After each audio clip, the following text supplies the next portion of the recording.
On the front page of this week's Business Courier, the centerpiece this week, the race for the mayor is on. Will it be an automatic Roxanne redo as the former mayor takes on former council member John Cranley? Well, Cranley certainly doesn't think so. The 2013 Cincinnati mayoral race is about 3 months away. Former mayor and current vice mayor Roxanne Qualls is looking to replace Mark Mallory, and so is former council member John Cranley. Both say economic development is the key to the race. Well, I think we encourage economic development by making strategic investments in projects that work, like the Riverfront Park, like the continued effort to revitalize Fountain Square, the continued effort to revitalize Over the Rhine. But we also have to make sure that we find scarce dollars for neighborhoods. Partner with the private sector to grow jobs as well as to invest in businesses throughout our community. And we've been doing that. One of the reasons why I support the parking lease is because it gives us the resources to continue to be a good partner with the business community in creating jobs and opportunities in Cincinnati.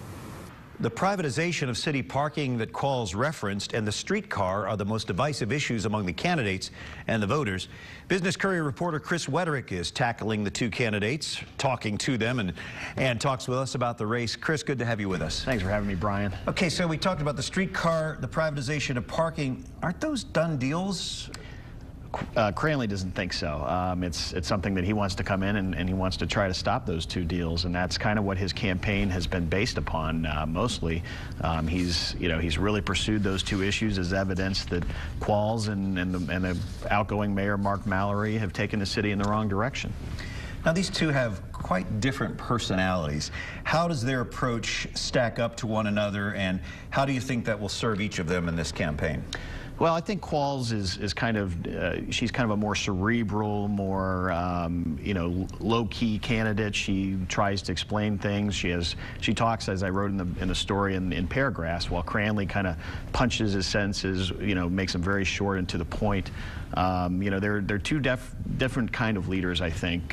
Cranley, as former Mayor Charlie Lucan said in the piece, he's looking to be more of an administrator, whereas I think Qualls will be more collaborative, more, attempting to work with the city council to get her agenda through. She does have the experience of being mayor before, but that was a different job and a different time. Absolutely. She was mayor in the 90s when the job went to the council member who got the most votes in the election. Now, of course, we're electing the mayor directly, by the people.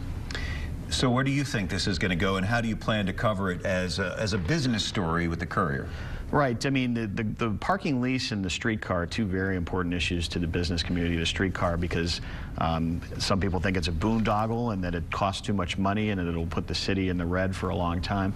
Others see it as an economic development opportunity, that they want to own property along that line and that it's going to, really spur development. The parking lease is something similar. It's very important to the community, the business community, because those meters, people need to park there because of, to go to their businesses. So those are two very important issues, and we'll be covering it and the council races as well. All right. I'm sure we'll have you back on. Thanks, Chris. Thanks.